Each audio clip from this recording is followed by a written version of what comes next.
Welcome to पोकोमेलन, बच्चों की खुशियों की दुनिया। ऐसा लगा अंत में बताइएगा जरूर। अरे बहू, चाय ले ले, उठ जा बेटा। अरे मम्मी रहने देती ना, मैं उठ तो रही थी। अरे कोई बात नहीं, खाने में क्या बनाना है वो बता दे। देख लो माँ, कुछ भी जो ये कहे बना लेते हैं। बेटा, मैंने तो जो सब्जी थी वो काट दी है, तू बस रोटियां बना लेना। ये हर रोज सुबह का सीन था ममता के ससुराल का। एक दिन पड़ोसन कहती है, अरे बहन जी, सारा दिन काम करती रहती हो, थकती नहीं क्या आप? बहू क्या करती रहती है सारा दिन? अरे वो भी कुछ ना कुछ करती ही रहती होगी। अब इतनी भी बूढ़ी तो नहीं हूं मैं जो बैठ जाऊं कि सामने काम पड़ा है और मैं बैठी रहूं। अरे लेकिन बहू की तो आदत खराब हो जाएगी जब सारा काम आप ही कर दोगी। अरे ठीक है ना, कम उम्र में हमारी भी शादी हुई थी। अब आजकल के पढ़ने लिखने वाले बच्चों को सारी जिम्मेदारी लेने में भी तो वक्त लगता है। बहू है तो क्या हुआ, मेरी बेटी की उम्र की ही है ना। एक उसे भी देख लो, चाय बनाने के सिवा आता ही क्या है। ममता से सारी बात करती है। हाँ, मम्मी जी ही ज्यादा काम करती हैं, इसमें कोई दो राय नहीं है। लेकिन मैं भी क्या करूं, ऑफिस और घर के बीच जो वक्त मिलता है उसी में काम कर लेते हैं, है ना? दिन बीत रहे थे। सास बहू के बीच की बॉन्डिंग अच्छी थी, लेकिन जब बहू माँ बनती है तो जो थोड़ा बहुत काम किया करती थी वो भी छोड़ देती है। बहू, ये ले, तेरे लिए बनाया है। इसको खाने से बच्चा और तू दोनों स्वस्थ रहेंगे। ठीक है माँ जी। माँ जी, वो बच्चे के लिए गद्दे जो सूख रहे हैं ना छत पर, जरा ले आइए ना। तभी वहां पति आ जाता है। अरे माँ रुको, मैं ले आता हूँ, तुम मेरा खाना लगा दो। माँ किचन में चली जाती है। पता है, बगल वाली डॉली है ना, वो लोग हमारी साइड के हैं। उसकी सास ने तो उसकी हड्डियों को मजबूत करने वाले लड्डू बनाए हैं। उसे भी बच्चा हुआ है ना। पता नहीं मम्मी जी क्या पानी सा उबाल कर दे देती है, मैं तो बस वही खा लेती हूँ। अरे तो तुम्हारे साइड बनता है तो तुम अपनी माँ से बोल दो, वो बना देंगी। आहा, माँ की तबीयत ठीक नहीं रहती, तुम जानती हो ना, कैसे बनाएंगी वो? अरे क्या हो गया सासू माँ को? कल तक तो फेसबुक में किटी की फोटो डाल रही थी। अच्छा अच्छा, चुप रहिए।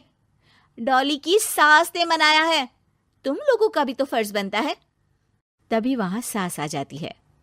ये ले बहू, गर्म पानी की बोतल, गर्म पानी पीने से पेट अंदर हो जाएगा। नहीं नहीं माँ जी, गर्म पानी पीने से प्यास नहीं बुझती। अरे पी लेना बेटा। वो बगल वाली डॉली को तो जानती है ना, जो तुम लोगों के साइड की है। तेरे साथ ही उसका भी बच्चा हुआ था।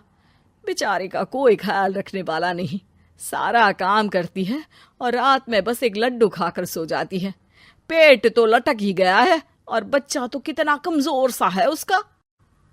अच्छा माँ, क्या बात है, डॉली की ये हाल है? क्यों मैडम, क्या कहना है आपका? अब पता है मुझे, किसी के पास मेरी सास की तरह सास थोड़ी ना है। नहीं नहीं बेटा, ऐसा नहीं है। मेरे लिए तो तुम सभी मेरे बच्चे जैसे ही हो।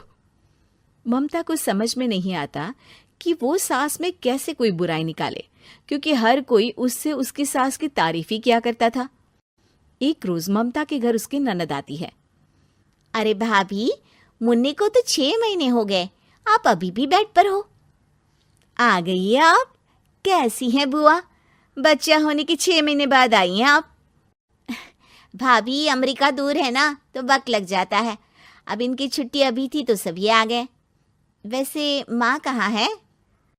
थकी हारी सास बेटी को देखकर खुश हो जाती है। माँ, इस बार तेरा वीजा तैयार है, मेरे साथ चलने को तैयार रहना। हाँ हाँ बेटा, मैं तैयार हूँ। अरे ऐसे कैसे माँ, मैं कैसे मैनेज करूंगी? कैसे मतलब? जैसे मैंने किया अमेरिका में, आप इंडिया में कर लेना। वैसे आपका तो मायका भी पास ही में है ना? हाँ वो तो है, लेकिन वहाँ माँ के पास वक्त नहीं होता। ईश्वर भक्ति में उनका सारा समय चला जाता है। भाभी, बेटी परेशान हो तो माँ का ध्यान आरती में कैसे लग सकता है? समझ में ही नहीं आता। वैसे भी अब माँ को मैं अपने साथ ले जा रही हूँ। माँ को विदेश घूमने का शौक है ना। ममता मन मारकर चुप हो जाती है, लेकिन मन ही मन सोचती है कि वो कैसे सारा काम मैनेज करेगी। पति का खाना, नाश्ता, मुन्ने को नहलाना, धुलाना, फिर रात भर इसके लिए दूध तैयार करना। माँ तो सारा काम करती थी। हे भगवान, ना भाई ना। क्या हुआ भाभी? क्या सोचकर ना भी ना कर रही हो? अरे कुछ नहीं, बस बच्चे के बाद से ही कमजोरी ज्यादा हो गई है ना, तो अचानक से बड़बड़ाने लगती हूँ मैं। अगले दिन ममता अपनी माँ को फोन करती है। राधे राधे। माँ, मैं क्या करूं? मेरी सास तो अमेरिका जा रही है बेटी के पास। अब घर का सारा काम, बच्चा, सब कैसे मैनेज करूंगी? तू आ जाना माँ कुछ महीनों के लिए मेरे पास। अरे ना ना ममता, मेरे बस की बात नहीं है काम धाम। अरे तू तो जानती है ना, मैंने तो तेरे भाई की शादी भी गरीब गांव की लड़की से इसीलिए ही की थी कि वो चुपचाप घर का सारा काम करे। वैसे भी अब तो आदत भी नहीं रही मेरी काम करने की। ममता को माँ पर बहुत गुस्सा आता है। ठीक है माँ, देख लूंगी मैं, लेकिन मेरी मुसीबत के वक्त आप मेरा साथ नहीं दे रही है। अब भूल जाना मुझे। ममता गुस्से में आकर फोन रख देती है और रोने लगती है, लेकिन बेचारी करे भी तो क्या।